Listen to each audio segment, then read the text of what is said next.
السلام علیکم ورحمۃ اللہ وبرکاتہ۔ اعوذ باللہ من الشیطان الرجیم، بسم اللہ الرحمن الرحیم۔ فلولا كانت قرية آمنت فنفعها إيمانها إلا قوم يونس لما آمنوا كشفنا عنهم عذاب الخزي في الحياة الدنيا ومتعناهم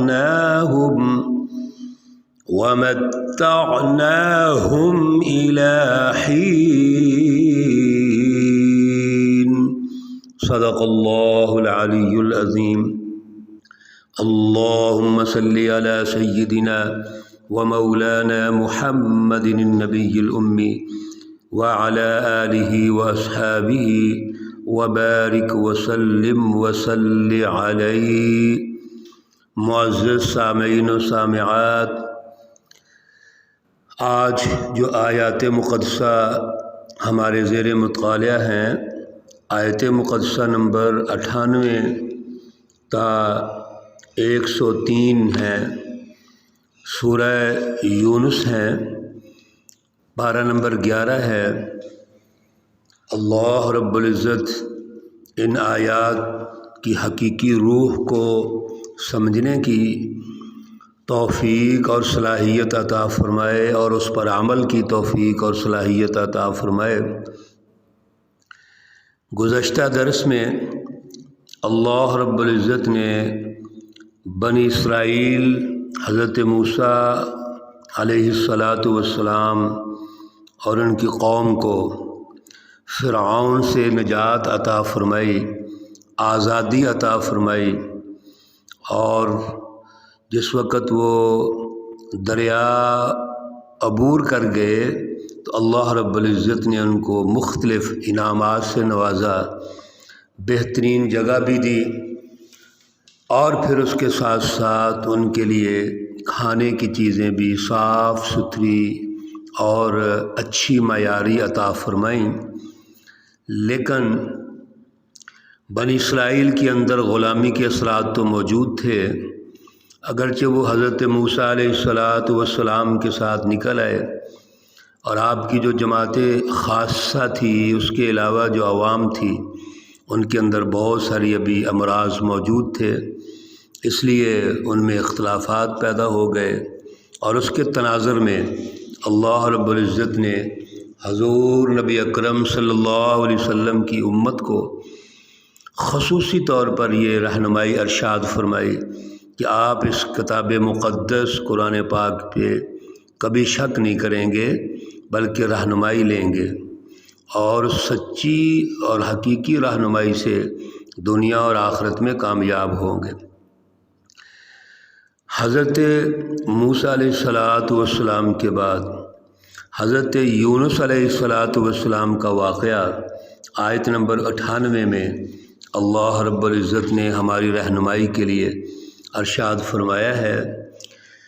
پچھلے تمام دروس میں جہاں انبیاء علیہم السلام کی دعوت ہے، ہم یہ ڈسکس کرتے رہے ہیں کہ تمام انبیاء علیہم السلام کا جو ہدف ہے وہ قدر مشترک ہے، ایک ہی ہے، اور وہ ہے اللہ رب العزت کی توحید کی بالادستی، اللہ رب العزت کی پہچان پیدا کرنا، اور انسانوں کو ظلم کے سسٹم سے نکال کر عادل کا نظام فراہم کرنا، ان کے حقوق فراہم کرنا، تاکہ یہ انسانوں کی غلامی سے نکل کر اللہ کی غلامی میں آ جائے۔ اسی تناظر میں حضرت یونس علیہ السلام نے بھی بڑی جد و جہد کی، کوشش کی اور دعوت دی۔ اللہ رب العزت ارشاد فرماتے ہیں فلولا كانت قرية آمنت فنفعها ایمانها الا قوم یونس، سو کیوں نہ ہوئی کوئی بستی کہ ایمان لاتی اور پھر فائدہ ہوتا ان کے ایمان کا، تو اگر اس کی رہنمائی لینی ہے تو وہ یونس علیہ السلام کی قوم ہے۔ لما آمنوا، جب وہ ایمان لے آئے، کشفنا عنہم عذاب الخزی، ہم نے ان سے رسوائی کا جو عذاب ہے فی الحیات الدنیا، دنیا کی زندگی میں، وہ ان سے دور کر دیا۔ ومتعناہم الی حین، اور ہم نے ان کو ایک وقت تک فائدہ پہنچایا۔ حضرت یونس علیہ السلام کے متعلق بڑی تفصیلات ہیں، وہ قرآن پاک میں اور مختلف جگہوں پہ بھی آ رہی ہیں، تو ہم اپنے وقت کے اعتبار سے دو چار باتیں یہاں کر سکتے ہیں۔ حضرت یونس علیہ السلام سرزمین موصل میں اہل نینوا کی طرف مبعوث ہوئے تھے، وہاں کے لوگ بت پرست تھے۔ حضرت یونس علیہ السلام نے لگاتار 7 سال تک ان کو دعوت دی، اور وہی دعوت جس کی ابھی ہم بات کر رہے تھے، توحید کی دعوت، اللہ رب العزت کی پہچان کروانے کی کوشش کی، لیکن جو حسب روایت قوموں کا مزاج تھا کہ انہوں نے انبیاء کو جھٹلایا، انہوں نے بھی حضرت یونس علیہ السلام کو جھٹلایا، اور ہر آنے والے دن میں ان کی تکذیب کی، انکار کیا۔ بالآخر حضرت یونس علیہ السلام نے تنگ آ کر ان کو آگاہ کیا کہ اللہ رب العزت کا عذاب آئے گا، تو 3 دن کے اندر اندر یہ عذاب آنے والا ہے، لہذا محتاط ہو جائیے۔ حضرت یونس علیہ السلام خود وہاں سے نکل پڑے، اور قوم نے جب دیکھا کہ آسمان پر نہایت ہولناک اور سیاہ بادل چھا رہے ہیں، جس سے سخت دھواں نکل رہا ہے اور ان کے مکانوں کے قریب آتا جا رہا ہے، چھتیں ان کی بالکل تاریک ہوتی جا رہی ہیں، یہ آثار جب نمایاں ہوتے ہیں تو اس قوم میں ایک احساس پیدا ہوا۔ وہ سارے لوگ عورتوں اور بچوں سمیت، بلکہ اپنے جو جانور تھے ان کے سمیت، وہ جنگل کی طرف نکل گئے اور سچے دل سے اللہ رب العزت کی طرف رجوع فرمایا۔ چنانچہ اللہ رب العزت نے ان کے اس رجوع کو، اس توبہ کو قبول فرما لیا۔ یہاں پر ایک بات واضح ہونی چاہیے، جو فرعون کے واقعہ میں بھی ہم نے سمجھی تھی، کہ ایک قوم وہ ہے جس کو عذاب کے لیے الارم کیا گیا ہے، اور وہ عذاب آنے سے پہلے، موت آنے سے پہلے سمجھ لیتی ہے کہ ہمارا گناہ ہے، ہمارا جرم ہے، ہم اللہ رب العزت کے نافرمان ہو گئے ہیں، اور جو نبی ہیں اس دور کے اس کی نافرمانی کر رہے ہیں۔ چنانچہ ان میں احساس پیدا ہوتا ہے، اور وہ اللہ رب العزت کی بارگاہ میں حاضری دیتے ہیں، توبہ کرتے ہیں، تو اللہ تعالیٰ ان کی توبہ کو قبول فرما لیتے ہیں۔ لیکن ایک حالت وہ ہے کہ موت آ گئی ہے، جیسے فرعون جب غرق ہونے لگا اور اس کو یقین ہو گیا میں اب بچ نہیں سکتا، تو اس وقت اس نے کہا کہ آمنت بنو اسرائیل، میں بنو اسرائیل پر ایمان لاتا ہوں، اور جو مجھ سے گناہ ہو گیا، غلطی ہو گئی، تو میں معافی چاہتا ہوں، اور پھر میں انا من المسلمین، میں مسلمانوں میں سے ہو جاتا ہوں۔ تو اللہ رب العزت نے ان کے اس دعوے کو اور ایمان کو مسترد کر دیا تھا۔ وجہ کیا ہے کہ وہ حالت ایسی ہے جب وہ تو موت کی حالت ہے، تو موت کی حالت میں کبھی بھی توبہ قبول نہیں ہوتی۔ وہ تو اس سے پہلے جتنا وقت گزر چکا ہوتا ہے، کسی موقع پر اگر احساس ہو گیا، شعور پیدا ہو گیا کہ ہم غلط ہیں، تو اللہ رب العزت معاف کرنے والے ہیں۔ اس لیے یونس علیہ السلام کی قوم کو اللہ تعالیٰ نے دنیا کی زندگی سے اور دنیا کی جو رسوائی ہے اس سے نجات عطا فرمائے۔ اگلی آیات میں اللہ رب العزت ارشاد فرماتے ہیں وَلَوْ شَاءَ رَبُّكَ لَآمَنَ مَنْ فِي الْأَرْضِ كُلُّهُمْ جَمِيعًا۔ یہ ایک اصولی درجے کی پالیسی اللہ بتا رہے ہیں کہ اگر اللہ چاہیں کہ ساری زمین کے لوگ مسلمان ہو جائیں، ایمان لے آئیں، تو یہ تو کوئی مشکل نہیں ہے، لیکن اللہ کی ایسی پالیسی نہیں ہے۔ اللہ رب العزت کی سنت مطہرہ اور مبارکہ وہ یہ نہیں ہے، بلکہ اللہ رب العزت نے تو ذہن دے دیا، عقل دے دی، دماغ دے دی، ماحول دے دیا، انبیاء کو بھیج دیا، انبیاء اسی صراط مستقیم کی دعوت دیتے ہیں، اور جو حزب الشیاطین ہیں وہ اپنے ظالمانہ سسٹم کو قائم کرتے ہیں۔ اس لیے اللہ رب العزت ایسے نہیں کرتے۔ افانت تکرہ الناس حتی یکونوا مؤمنین، تو کیا ہم لوگوں کو مجبور کریں گے کہ وہ ایمان لائیں؟ ایمان تو اصل میں دعوت کی بنیاد پہ ہے، شعور اور عقل کی بنیاد پہ ہے، غور و فکر کرنے کی بنیاد پہ ہے۔ اس لیے فرما دیا وما کان لنفس ان تؤمن الا باذن اللہ ویجعل الرجس علی الذین لا یعقلون۔